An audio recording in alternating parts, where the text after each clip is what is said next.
그들이 나갈새 사람들이 청하되 다음 안식에도 이 말씀을 하라 하더라.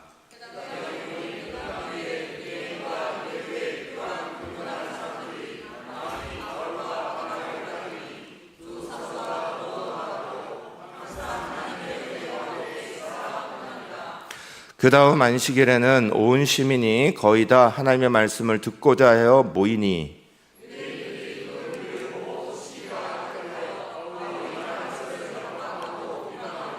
바울과 바나바가 담대히 말하여 이르되 하나님의 말씀을 마땅히 먼저 너희에게 전할 것이로되 너희가 그것을 버리고 영생을 얻기에 합당하지 않은 자로 자처하기로 우리가 이방인에게로 향하노라.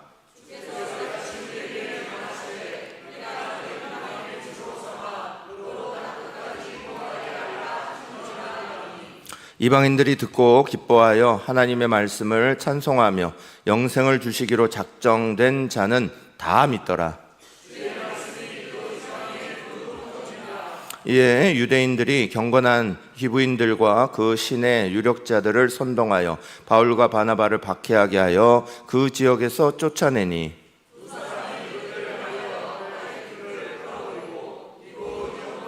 함께합니다. 제자들은 기쁨과 성령이 충만하니라. 아멘.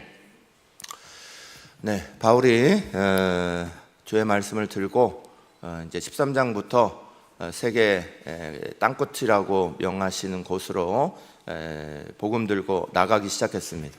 바울과 바나바가 따로 이렇게 선교사로 처음으로 이제 임명받고 그리고 나서 이제 그 옆에 지역으로 가서 제일 처음 구브로 섬에 들어가서 거기에서 총독을 이렇게 변화시키는 큰 은혜를 끼치고 나서 그리고 나서 이제 밤빌리아 버가라는 곳으로 이동합니다. 밤빌리아 버가에는 큰 도시였던 비시디아 안디옥이라는 도시가 있었어요. 그 비시디아 안디옥이라는 도시에 들어가게 돼서 거기서 이제 앞에 이제 16절부터 41절 우리가 읽지 않은 앞에 부분에 나와 있는 설교를 하게 됩니다. 이 설교가 얼마나 멋지고 또 얼마나 은혜로웠는지 이 설교를 다 들은 사람들이 바울에게 요청하기를 다음 안식일에도 와서 말씀을 전해달라 이렇게 요청을 하게 됩니다. 그리고 그 말씀을 전해 들은 사람들이 다음 주일이 됐을 때 다 모이게 돼요. 그래서 바울이 그 모인 사람들을 향하여 항상 은혜 안에 하나님의 은혜 안에 거하라 이렇게 권하면서 오늘 이제 말씀이 진행되게 되는데 그 은혜의 자리가 쫙 열리게 되고 또 그 자리에서 일어나는 상황들을 가만히 우리가 말씀 속에 들으시면서 우리가 복음을 증거하고 또 우리의 삶의 자리 안에서 믿음으로 살아갈 때 그 걸음걸음을 인도하신 하나님의 은혜를 우리가 말씀 가운데 가만히 봐야 합니다. 가장 먼저는 44절 말씀인데 같이 읽겠습니다. 그 다음 안식일에는 온 시민이 거의 다 하나님의 말씀을 듣고자 하여 모이니. 아멘. 놀라운 말씀이죠. 비시디아 안디옥에 있는 사람들 온 시민이 거의 다 하나님 말씀을 듣고자 하여 모였다. 성경이 이렇게 기록하고 있습니다. 설교를 잘한 것도 있겠지만 하나님 말씀이 고팠던 사람들이었죠. 하나님 말씀이 간절히 필요했던 사람들이에요. 그 하나님의 말씀이 이미 많은 사람에게 있어서 죽어 있고 또 그 하나님 말씀대로 살아가는 사람들이 없고 진정한 변화를 가지지 못한 그 사람들에게 말씀의 은혜가 끼쳐지기 시작하니까 그 사람들이 모이기에 힘쓰는 거예요. 모여서 하나님 말씀을 듣기를 기뻐하고 하나님의 은혜의 역사들을 만들어 가게 됩니다. 사랑하는 여러분, 우리가 교회를 세우신 중요한 의미와 뜻을 절대 잊어버리면 안 됩니다. 하나님은 교회를 통해서 성도들이 말씀을 잘 듣기를 바라시고 그 말씀 들은 것을 간절히 사모하고 말씀 듣기 위해 모이기를 바라시는 거고 또 그 말씀 들은 것을 가지고 또다시 사람들을 초청하기를 바라시는 거고 그 은혜의 역사들이 퍼져나가길 바라시는 거예요. 교회는 잘 모이기만 해도 전도가 됩니다. 잘 모이고 항상 모이고 뜨겁게 모이고 그 자리가 일어나면 전도가 되는 거예요.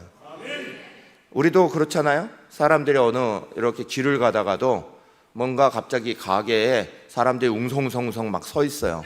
그럼 뭔지도 모르고 하여간 거기 가서 이게 뭐냐 그러고 들여다보게 돼 있는 게 사람들의 심리예요. 어느 잘 되는 가게가 있었는데 거기 어떤 분이 이렇게 지나가시다가 사람들이 갑자기 여기 늘 지나다니는 곳이라 어느 날 가보니까 줄이 쭉 서 있더라는 거예요. 그래서 그냥 서가지고 가다 보니까 거기에 뭘 파는 집이에요. 그런데 그게 얼마나 맛있으면 이렇게 그럴겠냐 싶어가지고 그냥 사왔다는 거예요.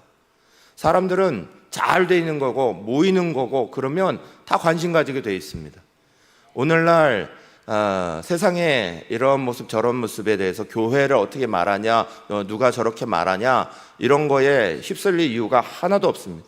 우리 자신부터가 먼저 하나님 말씀 간절히 사모하고 하나님 말씀 듣기 위해 모이고 하나님 말씀을 즐거워하고 그 모이는 자리에 또 모이게 되는 거예요.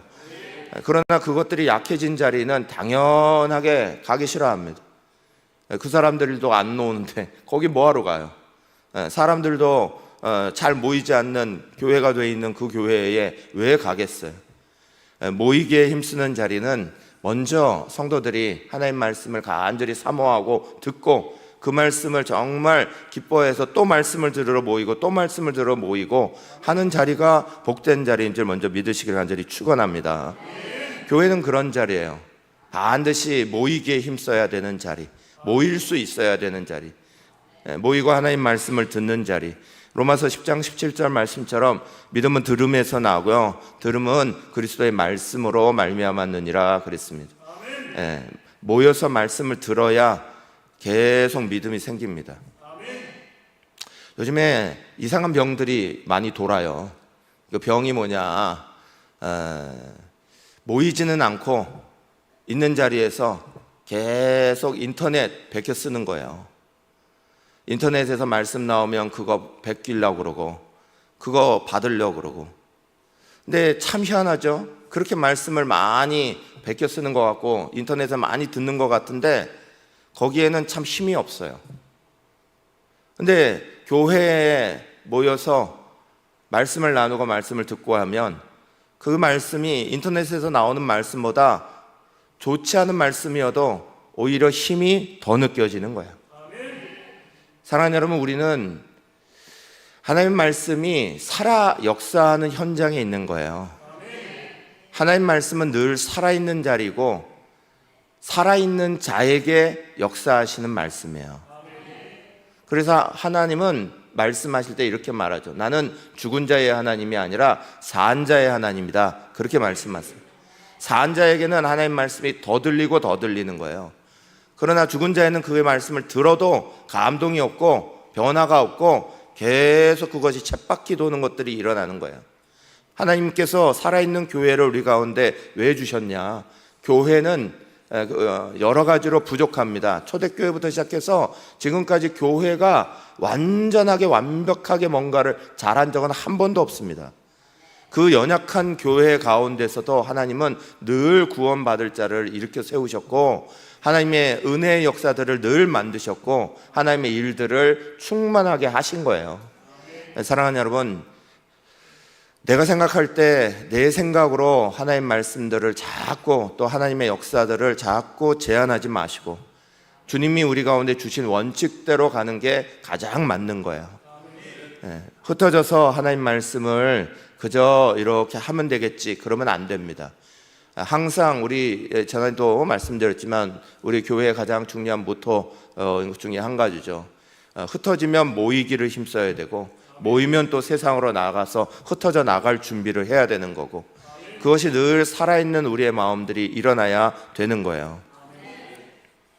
어떤 한 사람이 아침부터 술에 잔뜩 취해가지고 밤새도록 퍼마시고 술에 잔뜩 취해가지고 교회를 찾아왔습니다.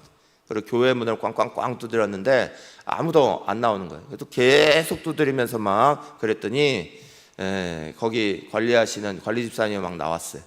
그래갖고 도대체 왜 그러시냐고, 아침부터 왜 이러냐고 그랬더니 내가 밤새도록 술 먹으면서 고민했다고. 그러면서 내가 도대체 안 되겠다고. 그래서 내가 교회 찾아왔다고. 하나님을 좀 만나야겠다고. 하나님 좀 만나려고. 하나님 불러달라고. 막 이러는 거야. 그랬더니 관리 집사님이 이게 뭐 술 취한 사람 어떻게 대해야 될지 모르겠고 당황하시니까 이렇게 말했대요. 하나님이란 분 없어요. 하나님은 없으니까 가세요. 이랬다는 거예요. 사랑하는 여러분, 교회는 죄인들이 모이는 곳이에요. 우리도 죄인이고 세상에 있는 사람들도 죄인이고 교회에 나와 있는 성도들은 먼저 죄인임을 깨닫고 안 사람들이고 교회에 아직 나오지 않은 성도들은 아직 죄인임을 깨닫지 못한 사람이라는 것밖에 없어요. 사람은 다 죄인들이 오는 거예요. 술 마시는 모습 안에서도 올 수 있는 거고 담배 피는 모습 안에서도 올 수 있는 거고 또 여러 가지 못난 모습 안에서도 주님 앞에 나올 수 있는 거예요. 그 자리에 대해서 마음의 문을 열고 모이기에 힘쓰고 말씀 듣기에 힘쓰고 하나님의 은혜에 힘쓰면 우리의 수고하고 무거운 짐들이 주님의 쉽고 가벼운 멍에로 변하는 거예요. 그래서 마태복음 11장 28절을 말씀하세요. 수고하고 무거운 짐진 자들아 다 내가 오라라 내가 너희를 쉬게 하리라 하셨어요. 우리는 주님 안에 와야 쉼을 얻습니다. 세상에는 누구도 마찬가지입니다. 지치고 힘든 모든 자리를 떠나서 주님의 말씀의 자리로 오고 말씀을 듣고 그 말씀 안에 쉼을 얻고 힘을 얻고 그게 우리의 능력이고 우리의 은혜인 거예요. 사단은 이걸 어떻게든 막으려고 하는 거예요. 사단은 이걸 어떻게든 자꾸 오지 못하게 만드는 거예요. 그 사살 집사님처럼 하나님이 없다 그렇게 말하는 교회가 되면 안 되죠. 하나님 여기 안 계신다. 얼마나 웃기는 고백이에요. 사람을 대할 때 잘못 대하고 있는 거니까 그런 소리가 나오죠. 교회는 사람을 귀중하게 여겨야 합니다. 어떤 사람이든 누구든지 교회를 찾아오고 말씀을 듣게 할 수 있는 자리, 그게 혹시나 내 실수 때문에 내 잘못 때문에 장애물이 되고 막아지면 안 되는 거예요. 바울은 선교 전도여행을 쫙 시작하면서 비시디아 안디옥이라는 곳에서 사람들에게 말씀을 전하고 누구든지 모이게 했어요. 누구든지 함께 모이게 하고 거기에 힘을 쓰게 하고 우리는 이걸 먼저 꼭 기억하셔야 합니다. 오늘 우리는 모이기에 합당한가 우리 자신들을 돌아봐야 합니다.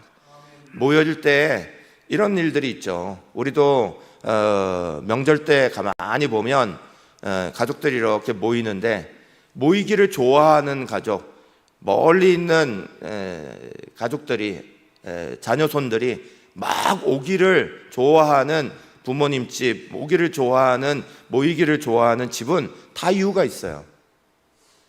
또 모이지 않으려고 하는 집도 다 이유가 있어요.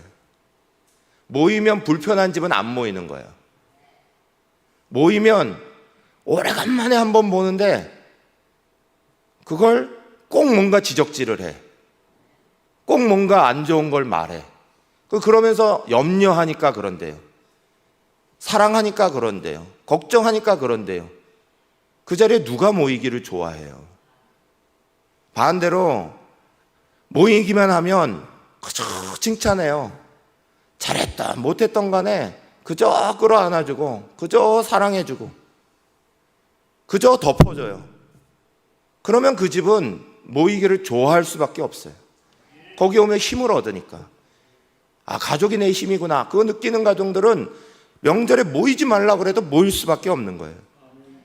그런데 그게 아니면 반드시 이유가 있는 거예요. 교회도 마찬가지. 조그만 거 뭐 하나만 있으면 뭐 하나만 바뀌면 곧바로 지적질부터 나가요.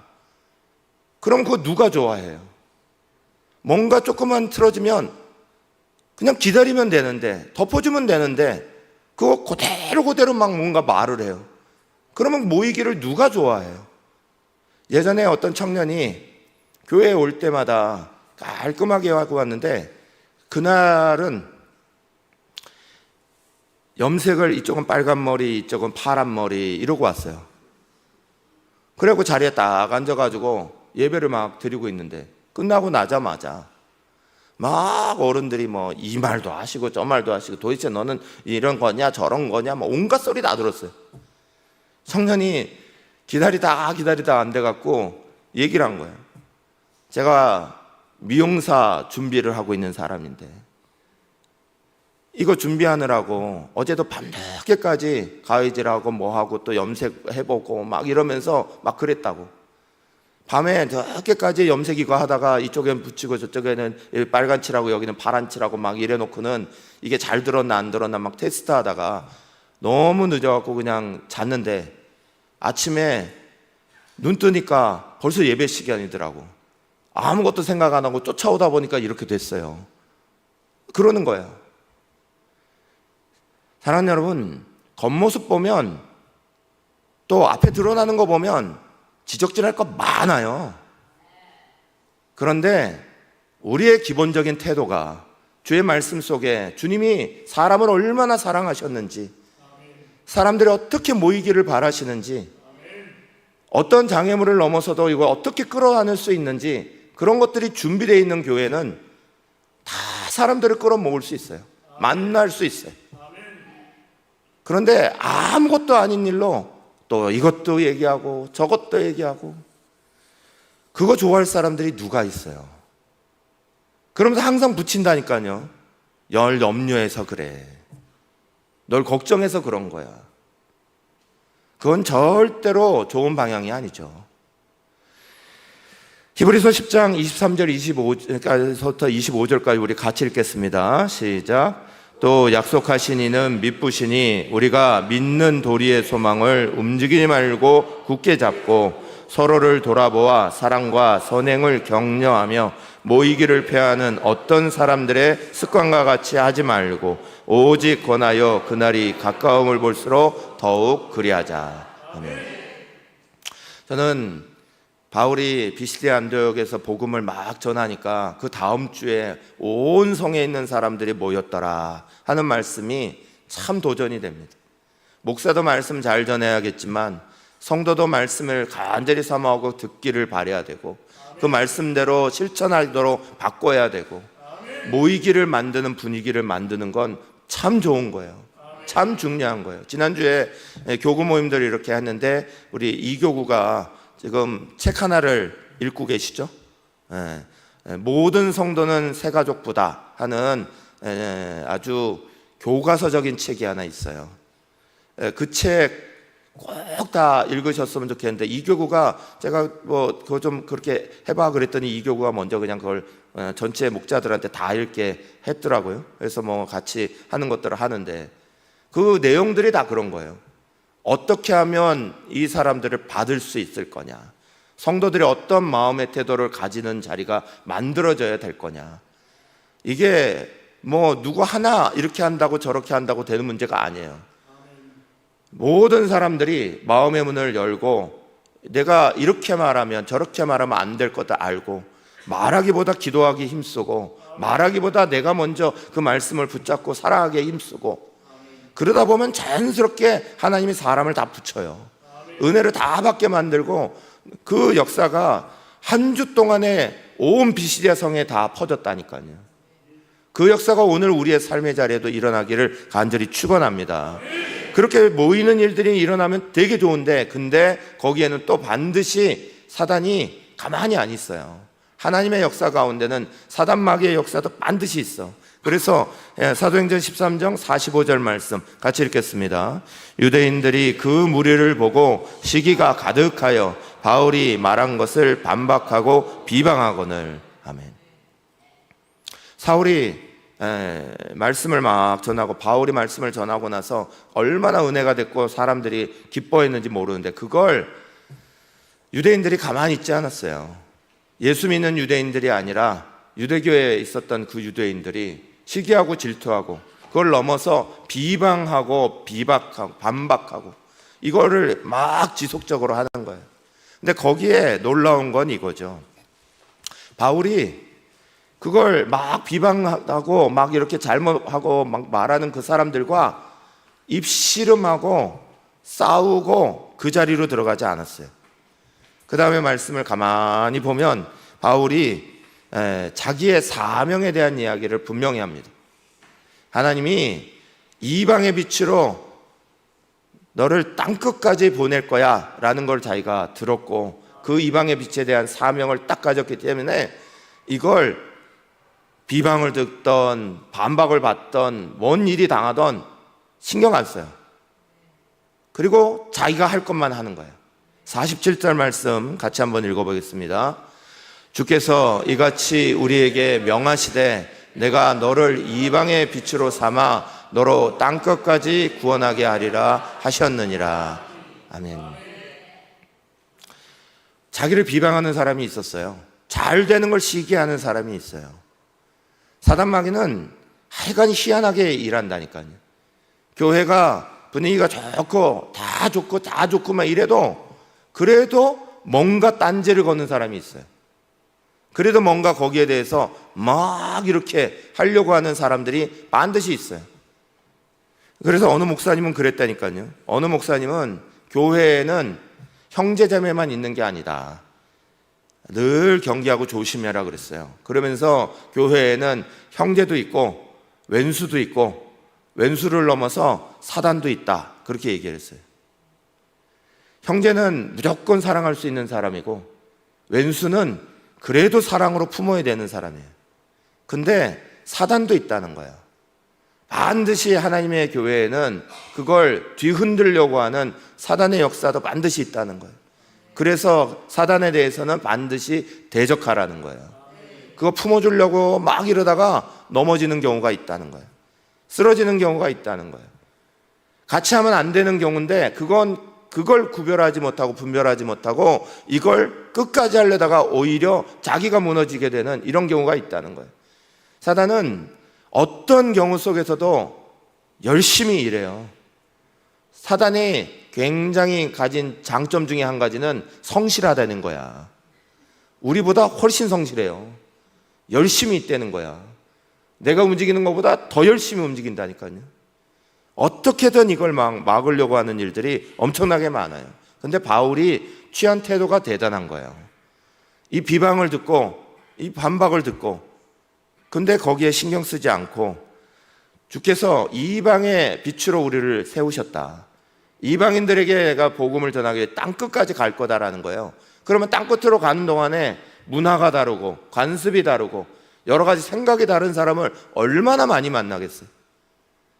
그 수많은 사람들을 만날 때마다 그거에 치여가지고 그 관습에 다른 것들이 잘못됐으니까 막 비난하는 것들에 치여가지고 정말 해야 되는 복음 전하는 거 못하고 그것들은 무너지고 그것과 쓸데없는 비본질적인 거하고는 계속 싸우게 되고 그거 안 하겠다는 거예요. 그래서 이방의 빛으로 너희를 향해서 땅끝까지 전하라 하시는 자기에게 주어진 그 소명을 다시 얘기하니까 48절 뭐라고 써 있어요? 같이 읽겠습니다.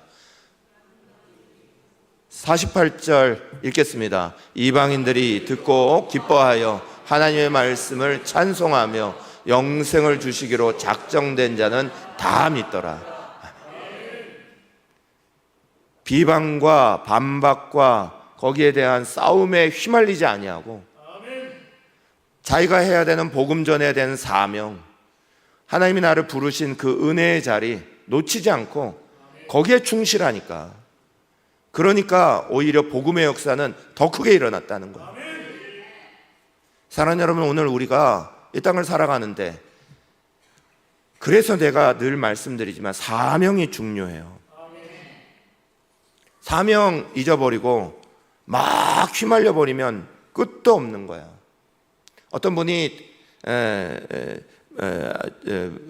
그 데이비드 플레이어라는 폴레이라는 베스트셀러 작가이고 또 강연가가 3초간이라는 책을 썼어요. 3초간. 이게 참 중요한 의미를 가지고 있는 책입니다. 근데 그 안에 여러 가지 내용이 나오는데 이제 칼럼식으로 이렇게 에세이식으로 이렇게 들어가 있는 건데, 거기에 한 이야기가 에피소드가 이런 게 하나 들어 있어요. 택시를 탔어요. 근데 이 택시가 잘 가는데 다른 차가 와갖고 들이박아 버린 거예요. 저 차가 분명히 잘못했어요. 그런데 뒤에 앉아 있으면서도 이렇게 보고 있는데 이 기사는 특별하게 택시 기사는 말씀을 안 하시고 저쪽에 상대방의 잘못한 사람이 적반하장식으로 와갖고 막 소리를 지르고 막 난리를 치는 거예요. 거기에 대해서 기사분이 쓱 웃기만 하시고 나중에 손을 이렇게 흔들어 주시고, 그래서 알아서 다 뭐 보험이 처리할 겁니다 이러고 그냥 이러시더라는 거예요. 그래서 택시기사분한테 여쭤봤대요. 선생님 도대체 어떻게 저 억울하지도 않냐고, 지금 바치셨는데 왜 그렇게 그러시냐고, 저희 적반하장으로 지금 막 저렇게 막 싸우고 막 저렇게 말하는 걸 왜 그냥 두시냐. 그랬더니 이분이 하는 말이, 사람들은 대부분 쓰레기차 같대. 쓰레기차와 같습니다. 그러면서 마음속에 온갖 좌절과 분노와 실망을 꽉꽉 채워 돌아다니는 쓰레기차 같습니다. 근데 그게 어떤 계기가 되면 다 쏟아져 나오는 겁니다. 그런데 그 쏟아져 나오는 쓰레기는 나하고 아무 상관이 없습니다. 그걸 내가 받을 필요가 전혀 없습니다. 그냥 지나가 버리면 그건 내 쓰레기가 아닌데, 그 안에 빠져버리면 나도 쓰레기 더미에 들어가는 겁니다. 나는 그냥 미소 지으며 손 흔들어주며 잘 되시라고 축복하면 되는 겁니다. 그랬다는 거예요. 대단한 기사 아니에요? 사랑하는 여러분, 우리가 세상을 살아가면서 교회 가운데 말씀 증거하고 또 말씀의 은혜를 나누고 이렇게 살아갈 때, 나는 전혀 그렇지 않아도 사단마귀는 수 없는 것들로 믿음의 사람들을 흔들어냅니다. 복음의 역사를 잘 만들고 은혜가 많아지는 곳이 되면 오늘 바울과 같은 일들이 막 벌어집니다. 그렇게 온 성을 다 믿음의 증거를 막 전하고 사람들이 은혜 받고 좋은 자리인데, 그런데 거기에는 비방하려고 하는 사람이 있고 반박하려고 하는 사람이 있고 거기에 대해서 인신공격하는 사람이 있고, 이것들이 막 일어나는 거예요. 우리는 이 말씀을 꼭 기억하셔야 돼요. 로마서 12장 19절에서 21절 말씀을 한번 천천히 읽어보겠습니다. 내 사랑하는 자들아, 너희가 친히 원수를 갚지 말고 하나님의 진노하심에 맡기라. 기록되었으되 원수 갚는 것이 내게 있으니 내가 갚으리라고 주께서 말씀하시니라. 내 원수가 줄이거든 먹이고 목마르거든 마시게 하라. 악에게 지지 말고 선으로 악을 이기라. 아멘. 여기 말씀에 보면 특별한 말씀이 하나 들어가 있어요. 왜 원수가 줄이거든 먹이고 목마르건 마시게 하라. 그리함으로 뭐라고 써 있어요? 내가 숯불을 어디에? 머리에, 그 머리에 쌓아놓으리라 그러셨어요. 남에게 나를 힘들게 하고 있는 원수 같은 사람에게 줄이고 먹이고 목마르거든 마시게 하고 다 해주라는 거예요. 그게 뭘 하는 거냐? 그 사람의 머리 위에다가 숯불을 쌓아놓는 거다, 이렇게 얘기하였어요. 이건 굉장히 중요한 두 가지 의미를 가지는 말씀이에요. 하나는 숯불의 뜨거움으로 다 녹이라는 거예요. 그 뜨거운 사랑으로 다 녹이라는 거예요. 그게 첫 번째 의미고, 두 번째 의미는 그 사람에게 그 뜨거운 사랑을 다 베푸는데도 녹이지 않으면 하나님이 그걸 그 사람을 향한 심판의 불로 삼겠다는 거예요. 하나님이 원수 갚아주신다는 거예요. 우리가 뭘 하려고 하지 말고, 원수가 줄이거든 먹이고 목마르거든 마시게 하고 오히려 다 해주라는 거예요. 내가 거기에 대해서 막 대응하려 하지 말고, 내가 거기에 대해서 막 나서려 하지 말고 오히려 그걸 다 하라는 거예요. 그게 숯불을 그 머리에 쌓아놓는 거다. 숯불 사랑으로 다 녹여버리든지 아니면 끝까지 못 깨달으면 하나님이 심판하실 거니까. 사랑하는 여러분, 오늘 아침에도 우리 목회자들하고 제가 카자흐에서 있었던 일을 말씀을 좀 은혜를 좀 나눴어요. 제가 그 얘기를 잘 안 하는데 오늘은 아침에 어떤 말씀이 있어서 그 말씀 때문에 같이 나누다가 나눴는데, 제가 가작의 선교사로 있을 때 굉장히 큰 어려움을 초창기에 좀 당했어요. 제가 어느 선배 선교사님 때문에 헌신하고 제가 이제 들어가게 됐거든요. 근데 들어가 보니까 그 선배 선교사님이 참 어려운 분이었어요. 이분이 야 진짜 이런 목사님이 계시나 싶을 정도로 어려운 분이었어요. 근데 뭐 여러 가지 상황을 다 한꺼번에 지금 시간 없는 사이에 말하기는 힘들고, 이분이 온 지 얼마 안 돼서 제가 처음에 이제 교회를 개척해야 된다, 이 사명 때문에 들어갔어요. 이분이 이제 교회 베이스를 잘 가지고 계셨기 때문에 이제 베이스는 만들었으니까 타 지역으로 선교의 이런 문을 열고 이렇게 개척을 하자. 그것 때문에 제가 선교사로 헌신하고 들어가게 된 거예요. 그런데 이제 그 베이스를 잘 만들어냈던 그 선배 선교사님이 어느 날 갑자기 한국으로 돌아가신다는 거예요. 저는 언어도 그때 안 돼 있었고 준비도 안 돼 있는 상황이었는데 갑자기 한국으로 귀국하신다는 거예요. 그래서 떠나버리셨어요. 그래서 그걸 수습하고 막 하는 한 1년 동안을 정말 뭐 정신없이 지냈죠. 그때 언어도 전혀 안 될 때였으니까, 초창기라. 그러니까 언어를 배워야 되겠다. 이거 목숨 걸고 언어 안 배우면 이제는 여기서 우리가 뭘 할 수가 없다, 살아남을 수가 없다 싶어가지고 그때 정말 가슴 아프게 우리 첫째 딸이 4살이었는데 얘를 1년 동안 한국으로 떼버렸어요. 고모 손에 들려서 그냥 한국으로 보내고, 그러고 나서 우리는 1년 동안 얘 얼굴을 못 보고, 얘는 1년 동안 갑자기 엄마 아빠를 잃어버린 애가 돼서 한국에 그렇게 어느 날 갑자기 살게 되고, 그러면서 저희가 죽을 똥 살 똥으로 이제 그 베이스를 막 잘 유지하면서 만들었어요. 그러고 났더니 한 1년쯤 지나고 나서 베이스가 잘 안정돼서 이제는 괜찮을 만하게 됐는데 이분들이 갑자기 돌아온다는 거예요. 다시 선교지로 돌아오게 되고, 제가 구축했던 이런 자리들이 이제 막 문제가 생겼어요. 그러면서 이제 그 돌아오는 과정에 우리 선교부하고의 과정 뭐 이런 것들 때문에 굉장한 어려움이 생겼어요. 이분들이 돌아오는 명분을 만들려고 저하고 저희 사모하고를 굉장히 힘들게 하셨어요. 그것 때문에 굉장한 스트레스도 받고 어려움도 겪고, 우리 사모는 그때 둘째를 이렇게 임신하고 있었는데 매일 밤을 정말 이게 뭔가 싶어가지고 눈물 안 흘리고 잠을 잔 적이 없어요.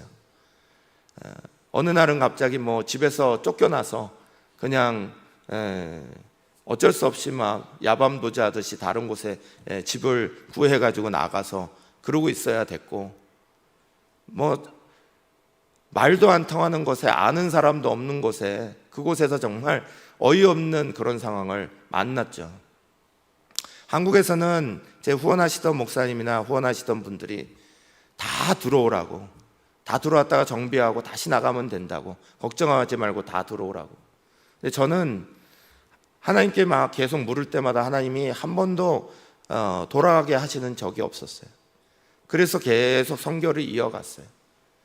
그리고 나서 원래 들어온 목적이 개척이었으니까, 그래서 그때부터 1300km 북쪽에 있는 도시를 개척하기 시작한 거예요.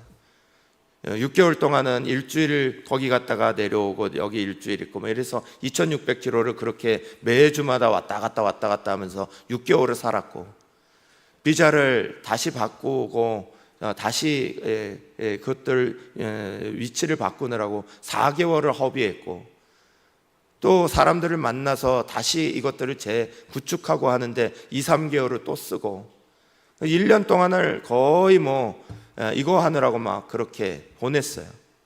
그러고 나서 교회를 다시 다 개척하고 이러면서 이제 이런 상황들을 다 만들었습니다.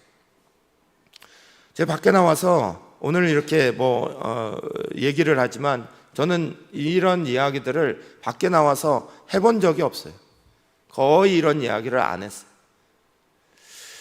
참 놀라운 건 하나님이 저의 길들도 그렇고 그 선교사님의 자리도 그렇고 하나님이 이 숯불의 자리들을 다 만드신 걸 경험했어요.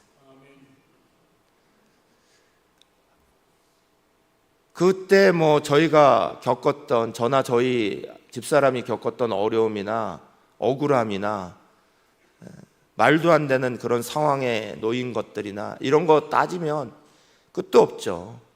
원망할 자리 따지면 끝도 없고 생각하면 끝도 없고, 거기 낯선 나라 가서 그냥 팽개쳐질 때, 그리고 거기서 있던 집에서 쫓겨나서 막 정말 허름한 집으로 막 들어가서 만삭인 아내가 울고 있는 거를 보고 있을 때 이루 말할 수 없는 생각들이 머릿속에 많이 나죠. 근데 그거 하나님이 다 갚으셔요. 그래서 저는 한국에 다시 돌아와서 경주에서도 교회를 했고, 여기서도 지금 이렇게 멋진 성도들하고 멋진 예배 가운데 하나님 앞에 마음껏 찬양하며 예배하며 이런 자리 지금 만나고 있잖아요. 우리의 삶의 자리는 내가 생각하는 방향으로 흘러가지 않을 때가 많습니다. 그러나 중요한 건 그걸 지켜보고 계신 분이 계시다는 거예요. 그리고 그 하나님이 반드시 우리 가운데 요구하시는 게 있어요. 숯불 사랑을 믿으라는 거예요. 숯불 사랑은 말 그대로 원수가 줄이면 먹이는 거고, 목마르면 마시게 하는 거예요. 얼굴 쳐다보기도 싫은 그 사람에게 오히려 주님은 줄이면 먹이고 목마르면 마시게 해라. 우리 가운데 그렇게 얘기하시면서 그게 그 사람의 머리에 숯불 쌓아놓는 거다, 그렇게 말씀하십니다. 그 사랑 때문에 다 녹든지 그 사랑 때문에 심판받든지 그건 그 사람의 몫이에요. 바울은 이 자리 가운데서 절대로 비방당했다고, 비난당했다고, 억울하다고 거기에 대꾸하고 싸우지 않았습니다. 오히려 그거 하나님 앞에 다 맡기고 자기 사명에 오히려 초점을 맞춥니다. 해야 되는 일에 초점을 맞췄습니다. 복음 전해야 되는 것, 복음이 역사해야 되는 것, 쓸데없는 싸움에 휘말려서 하나님의 길들이 막히는 거, 여기에 하나도 신경 쓰지 않았습니다. 하나님이 다 역사하시는 은혜를 만났더니, 그랬더니 마지막 52절은 이렇게 기록하고 있어요. 읽겠습니다. 제자들은 기쁨과 성령이 충만하니라. 제자들은 이것을 전한 바울과 바나바는 비록 그 자리에서 또 유대인들이 막 회동해서 귀부인들과 유지들과 통해서 결국 바울을 쫓아내기까지 했어요. 그런데 바울의 마음속에는 억울함이 아니에요. 기쁨이 유지되고 성령 충만함이 유지되고, 내 가는 길이 그거니까, 내가 가야겠는 길에 나는 또 나선 거니까, 그래서 옮겨간 이고니온에서 또 하나님의 역사를 일으키는 사람이 되는 거예요. 여러분, 우리가 꺾였다고, 어떤 일들이 우리를 힘들게 했다고, 그것 때문에 나의 길들이 아무것도 못하고 하나님의 역사를 하나도 못 만든다면 그건 아무 의미가 없는 거예요. 그러나 이 모든 것들을 갚으시는 하나님, 거기에 숯불을 쌓게 만드시는 하나님을 믿는다면 우리는 그 하나님 앞에 맡기고 우리의 일을 하는 거예요. 하나님이 내게 맡기신 사명, 그거 붙잡고 하는 거예요. 스페인의 한 마을에 이런 게 있대요. 아르헨티나 의사가 글을 하나 썼는데 그 글에는 이런 내용이 있습니다. 스페인의 한 마을에 갔더니 참 희한한 게 있답니다. 15살이 되면 목에 수첩을 하나씩 걸어준답니다. 근데 그 수첩에는 이런 걸 쓰는 거예요. 기뻤던 날, 그리고 기뻤던 날이 유지됐던 시간, 이거를 자기가 평생 기록하는 거래요. 돌아가시고 나면 무덤을 만들고 무덤에다가 이렇게 비석을 만드는데, 그때에 이분이 85세에 돌아가셨다 만약, 그러면 85세에 돌아가서 이렇게 안 쓴대요. 수첩을 보고 이분이 기쁨으로 살아갔던 시간, 그 시간을 기록한다는 거예요. 행복하게 지냈던 시간, 즐겁게 지냈던 시간, 그 시간을 다 계산해 가지고 그래가지고 뭐 그것이 한 20년 몇 개월이다 그러면 85세가 아니에요. 20년 몇 개월을 살다가 가시다 이렇게 쓰는 거예요. 인생을 살아가는데 정말 의미 있고 보람되고 기쁘고 행복한 시간이 하나님이 나에게 주신 진짜 시간인 거지. 그건 아니라 쓸데없는 데 낭비하고 어이없는 데 싸우고 어이없는 시간들을 보내며 의미 없는 자리를 하는 것이 우리의 시간이 아니라는 거야. 사도 바울은 우리의 가운데 복음에 대해서도 도전하고 있지만 삶에 대해서도 도전하는 거예요. 사랑하는 여러분, 절대 삶의 자리 가운데서 오늘 우리가 믿음으로 살아가는 자리 가운데서 하나님이 나에게 맡기신 그 놀라운 위대한 사명이 나를 붙잡고 일하실 수 있도록 비본질적인 거에 휘말리지 마세요. 걱정하지 마시고 내려놓으시고 그건 주님이 숯불을 머리에 쌓을게 할 거다. 그거 믿으시고 그 은혜대로 오늘도 믿음으로 꼭 나가셔서 하나님의 역사를 이루시는 저와 여러분 되시기를 간절히 축원합니다. 오늘 같이 한번 기도합시다. 하나님 말씀 붙잡고 꼭 기도할 때 하나님 정말 이루어야 하는 건 바울이 비시데 안디옥이라는 곳에 가서 사람들을 모으고 복음을 증거하고 그 은혜의 역사로 온 성에 있는 사람들이 다 나와서 복음의 은혜의 역사를 듣고 기뻐하고 그 은혜 속에 그 말씀의 은혜 속에 삶을 바꿔가는 그 놀라운 역사를 보는 겁니다. 그것을 보게 할 때에 사단도 그것을 싫어해서 비방하고 비난하고 또는 다른 잘못들로 흔들어 놓고 그것에 집중하지 못하도록 하나님 우리의 사명 주신 것들에 집중하지 못하도록 우리의 삶을 흔들어 놓으려고 할 때 분별할 수 있도록 도와주십시오. 정말 하나님의 은혜 붙잡고 끝까지 나가야 되는 것이 무엇이고 내가 마땅히 버려버리고 지나쳐 버려야 될 것, 붙잡지 말아야 될 것이 무엇인지를 꼭 알게 하셔서 분별할 수 있는 은혜가 있게 하여 주십시오.